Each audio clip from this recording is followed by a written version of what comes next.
샬롬, 하나님과 동행하는 새벽기도회 달라스 임마누엘 교회 권성철 목사입니다. 오늘도 하나님과 동행하며 풍성함을 누리시는 저와 여러분이 되시길 주님의 이름으로 축복합니다. 오늘 말씀은 다니엘서 11장 1절에서 45절까지의 말씀입니다. 봉독은 1절부터 19절까지만 하겠습니다. 내가 또 메대 사람 다리오 원년에 일어나 그를 도와서 그를 강하게 한 일이 있었느니라. 이제 내가 참된 것을 내게 보이리라.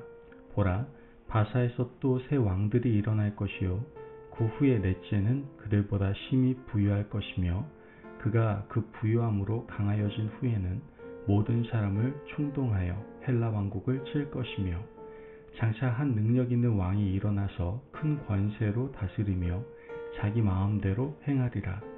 그러나 그가 강성할 때에 그의 나라가 갈라져 천하사방에 나누일 것이나 그의 자손에게로 돌아가지도 아니할 것이요 또 자기가 주장하던 권세대로도 되지 아니하리니 이는 그 나라가 뽑혀서 그 외에 다른 사람들에게로 돌아갈 것임이라. 남방의 왕들은 강할 것이나 그 군주들 중 하나는 그보다 강하여 권세를 떨치리니 그의 권세가 심히 클 것이요 몇 해 후에 그들이 서로 단합하리니 곧 남방 왕의 딸이 북방 왕에게 가서 화친하리라. 그러나 그 공주의 힘이 쇠하고 그 왕은 서지도 못하며 권세가 없어질 뿐 아니라 그 공주와 그를 데리고 온 자와 그를 낳은 자와 그때 도와주던 자가 다 버림을 당하리라. 그러나 그 공주의 본 족속에게서 난 자 중에 한 사람이 왕위를 이어 권세를 받아 북방 왕의 군대를 치러 와서 그의 성에 들어가서 그들을 쳐서 이기고 그 신들과 부어 만든 우상들과 은과 금의 아름다운 그릇들은 다 노략하여 애굽으로 가져갈 것이요 몇 해 동안은 그가 북방 왕을 치지 아니하리라. 북방 왕이 남방 왕의 왕국으로 쳐들어갈 것이나 자기 본국으로 물러가리라.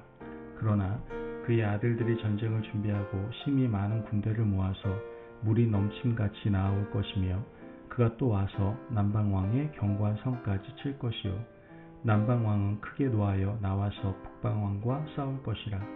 북방왕이 큰 무리를 일으킬 것이나 그 무리는 그의 손에 넘겨준 바 되리라. 그가 큰 무리를 사로잡은 후에 그의 마음에 스스로 높아져서 수만 명을 엎드러뜨릴 것이나 그 세력은 더하지 못할 것이요 북방왕은 돌아가서 다시 군대를 전보다 더 많이 준비하였다가 곧 몇 해 후에 대군과 많은 물건을 거느리고 오리라. 그때 여러 사람이 일어나서 남방왕을 칠 것이요 내 백성 중에서도 포악한 자가 스스로 높아져서 환상을 이루려 할 것이나 그들이 도리어 걸려 넘어지리라.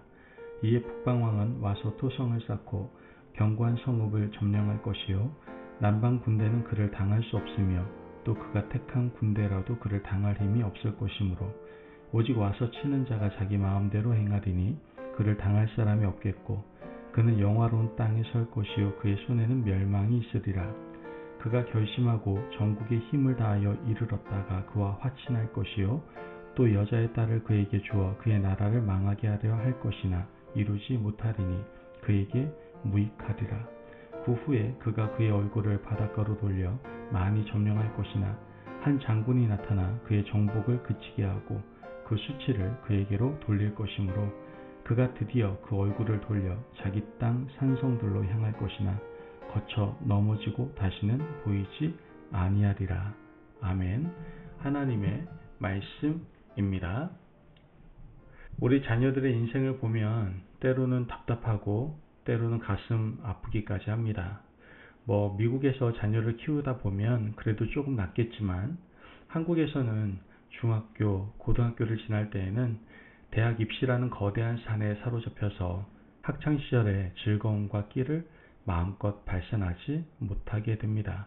그런데 대학에 들어간다고 끝나는 것이 아니죠. 취업이라는 큰 산에 가로막히게 됩니다. 4년 동안 휴학과 복학을 반복해 가며 취업을 준비하게 되죠. 취업이 되면 결혼과 승진이라는 고비가 또 기다리게 됩니다. 반복되는 굴레 가운데 살아가는 자녀들의 인생을 보면서 부모들이 더 힘겨워할 수밖에 없는 것이죠.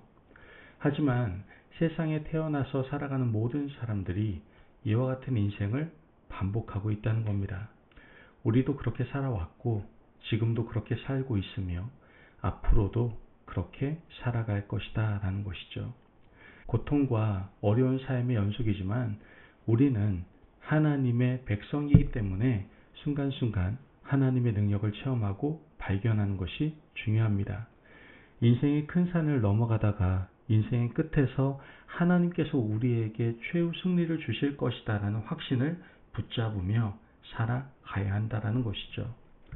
오늘 말씀을 통해서 다니엘은 우리에게 그 교훈을 가르쳐주고 있습니다. 다니엘의 환상과 묵시는 다른 예언서와는 확연하게 구별됩니다. 다니엘이 받은 묵시에는 중간기가 집중적으로 나타납니다. 구약이 끝나고 신약이 시작될 때까지가 신구약 중간기라고 부르는데 그 시간은 어둠의 시간이었습니다. 말라기가 끝나고 마태복음이 시작될 때까지 약 430년간의 길고 긴 시간을 하나님께서 다니엘의 환상 가운데 보여주고 계십니다. 하나님의 백성 유대인들에게 그 시간은 큰 소망을 품었다가 낙심했던 시간이었습니다. 유대인들은 70년 포로 기간이 끝나면 영광이 회복될 것이라고 기대했습니다. 바벨론 포로 70년이 끝났습니다. 다니엘을 비롯한 백성들은 설레는 마음으로 기대를 했을 겁니다.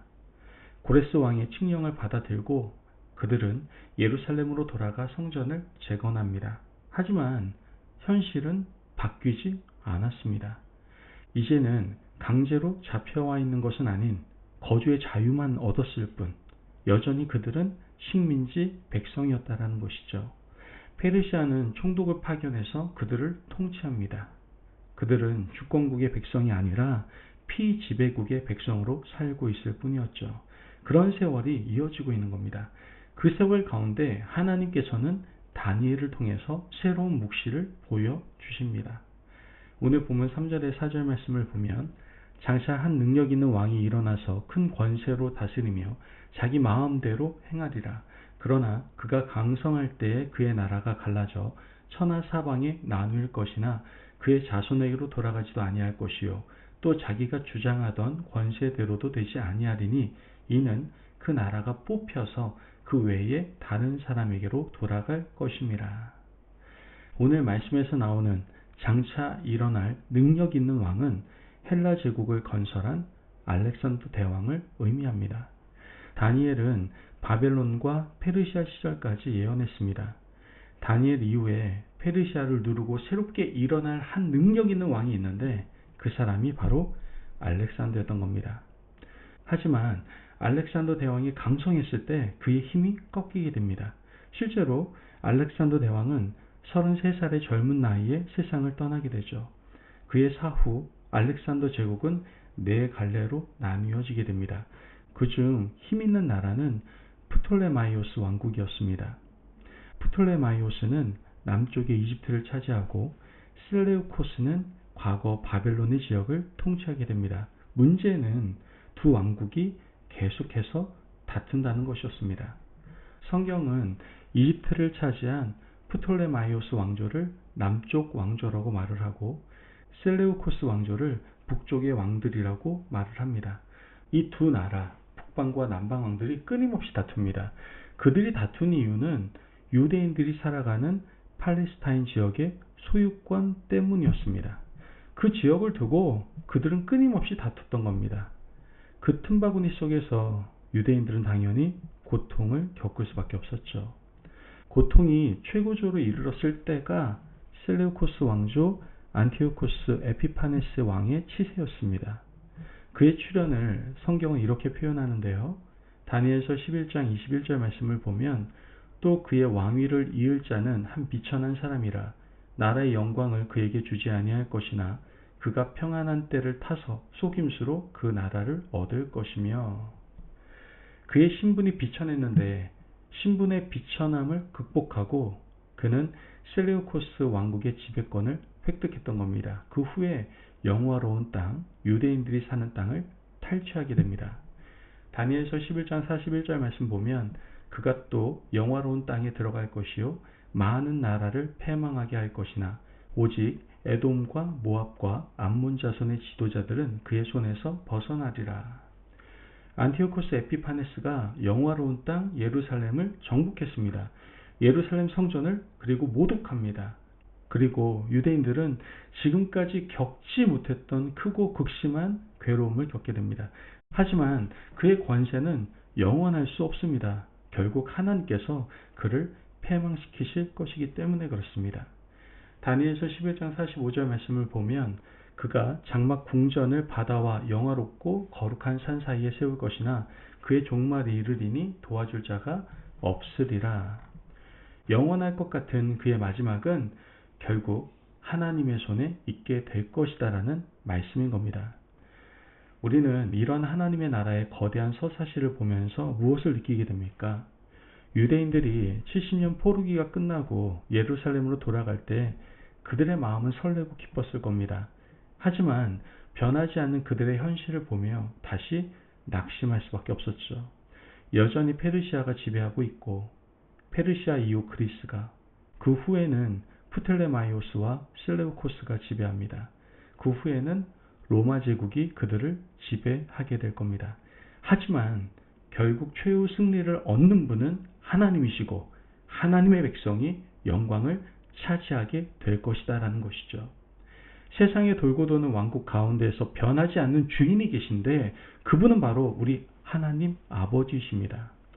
여러분, 우리가 붙잡아야 할 것은 세상 권세가 아니라 영원토록 변하지 않는 하나님이십니다. 그분 앞에 무릎을 꿇고 우리의 삶을 바치고 충성을 맹세해야 하는 것이죠. 세상은 여전히 악한 왕의 권세가 지배하지만 오늘도 우리의 삶을 지배하시는 분은 능력이 되시는 하나님 아버지십니다.